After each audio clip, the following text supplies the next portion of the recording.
name is Allie, and I'm back with another video. If you don't know me, I am a recovering heroin addict, and I love sharing my stories here on YouTube to spread awareness and make others not feel so alone, and to guide people through their journey through addiction to sobriety. So I thought, I wasn't sure what video I was going to do. As I always say in every video, wasn't sure what video I was going to do, but I'm going to do the Methadone series part 2, because I did get some questions. And it's not going to be a long video or anything, but let me just grab my Methadone real quick. Hold up. Hold on. Okay, grab Methadone, matcha latte. Now we're clear. Okay. So, like I said, take home methadones because the coronavirus, which is actually pretty good for me because I don't have to leave my house. But anyway, some of the questions that I did get, a girl said, do I actually like the methadone, or did I feel forced to take it because at detox that is all they offered? Both.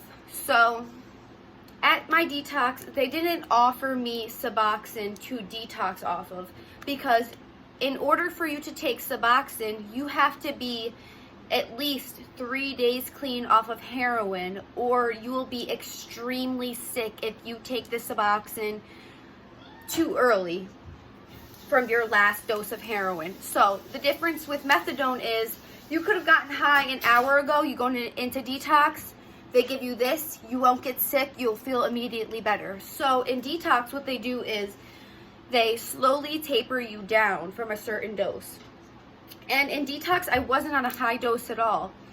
And another question she asked was, when I made the switch from my detox, inpatient detox, to my outpatient rehab, her question was, why did they take me from 10 milligrams of methadone to 35?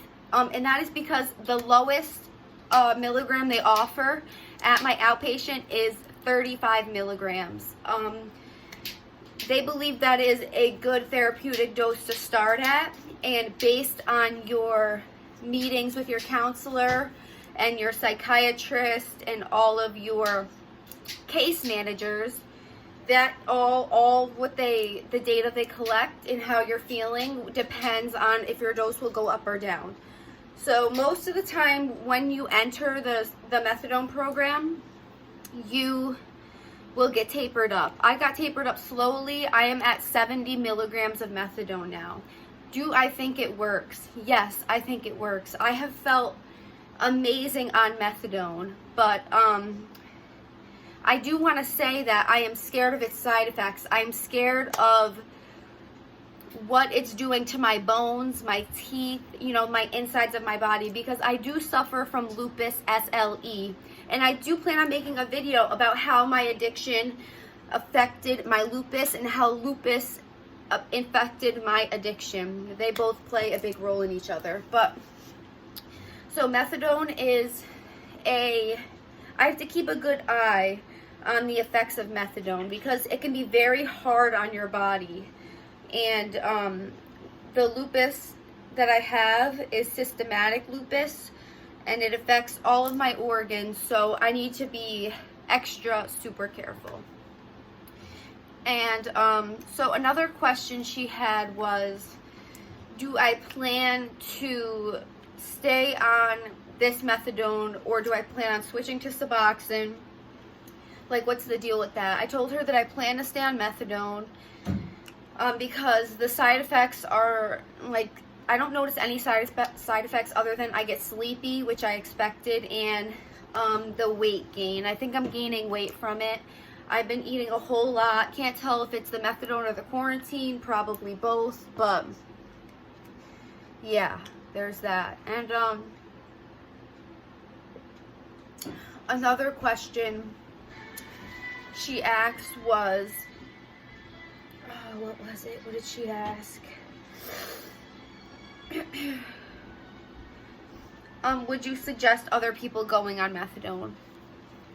So I think that a safer alternative for most addicts is Suboxone, and that is because Suboxone actually hooks on to your opioid neurotransmitter and blocks all access of any opiates in your system. So if you were on Suboxone and you wanted to go relapse and go get high, you probably wouldn't get high, or you would need a lot of heroin to get high.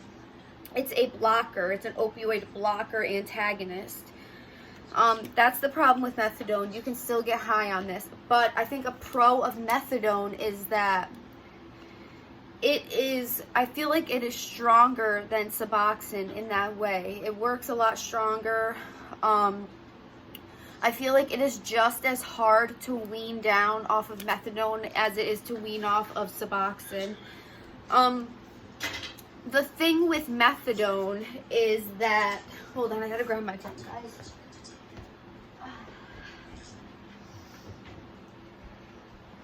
So, the thing with methadone is I wanted to eventually taper down my dose slowly over a year, but then I realized that a year is probably too short of a time, because it's already been 2.5 months since I've started and I'm still steadily going up. I do not want to go above 70 milligrams of methadone because I don't want to make it harder for myself to get off of it. It is a hard drug to get off of.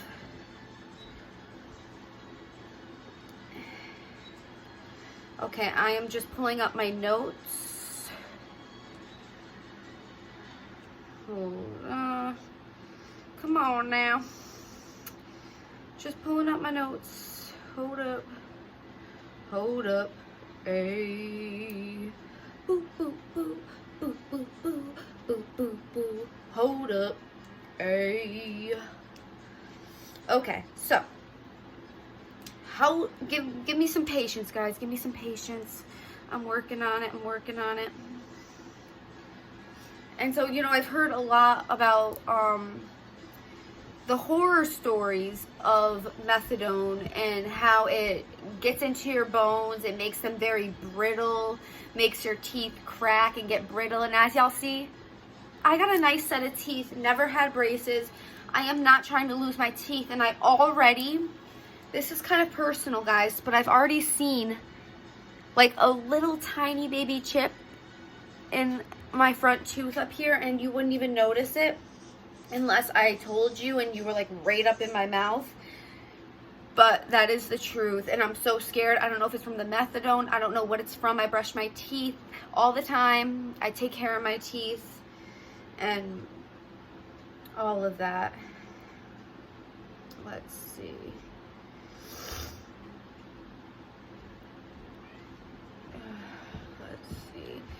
You know, people can be hooked on methadone for years. It is a hard drug to get off of, and I just think that, hold on, I'm gonna find this woman's message. I'm sorry, guys.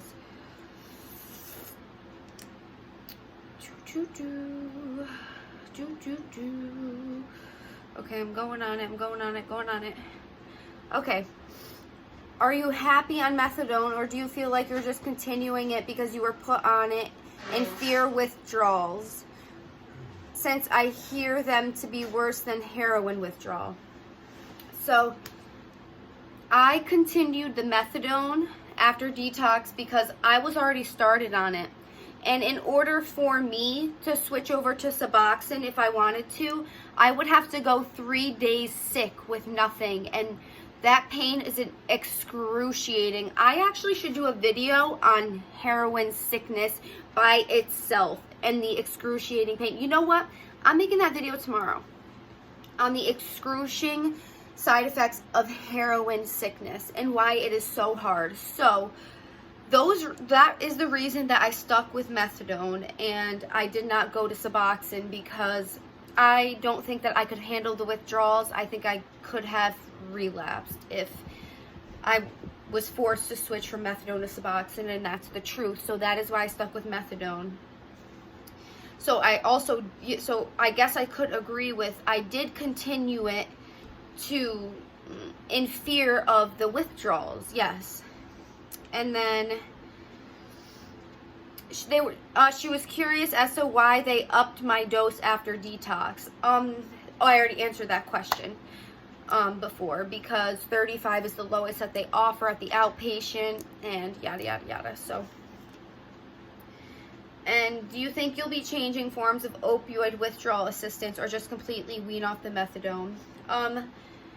My goal is to slowly taper down off of the methadone until I'm on nothing and I am a free woman, not tied to any drug to make me feel better, to give me life, to, you know, make me work, make me be me. I'm just so ready for a life without any drug controlling my body. But and also, if you guys if you have methadone, oh my god, if you have Medicaid insurance, you can automatically call the Rensselaer County Recovery Helpline down below, and they can get you in somewhere like that tonight or tomorrow. They'll get you a bed in that detox, and it's medicated detox, so you do not have to suffer. They medicate you to where you are comfortable. You could sleep all damn day if you wanted to. You can call your family, anything you want. If you do not have Medicaid insurance, they will call places that you can get into, and they will figure it out with your insurance. And Rensselaer Recovery Helpline helps pay for your stay at these places, and they can aid with some of the prices, or they can bring you to a place that will be free with your insurance. Or it could be a bill that could be paid over time. There are so many options, and I wouldn't, you know, you can't put a price on your recovery. You can't put a price on it, because if you are not clean, everything in your life is not going to go well. You need a good, new, fresh foundation to grow, prosper, water yourself, and grow as a human being and blossom into this beautiful creature that you are, and learn to love life, not holding on to a drug as like your soulmate to make you feel better. And you know, losing methadone, losing your heroin, all of that is like a very terrible breakup. It really fucks your head up. It fucks your heart up. So I just wanted to say that I think methadone saves lives. If heroin will kill you, this is a controlled thing. They do not give you more than you're supposed to get, so you will not overdose, and it's very controlled, and it's so worth it. They're so helpful down where I am at Conifer Park. Just please call the helpline number that I left below if you have any questions. If you have any other methadone questions, I could do a part 3. I know this one was very vague, but I just wanted to get that out there. I love you guys. Any video ideas, message me on Facebook, Allie Haight, ALLYHAIGHT. Comment down below any critiques or any video ideas, or just if you want to leave a nice comment. Subscribe if you want to see this pretty face, and share where you can to potentially save a life. If someone were to find my channel and find solace and find another person that feels the way they do, because that is my goal on this channel. I love you guys so much. Thank you for watching. Mwah.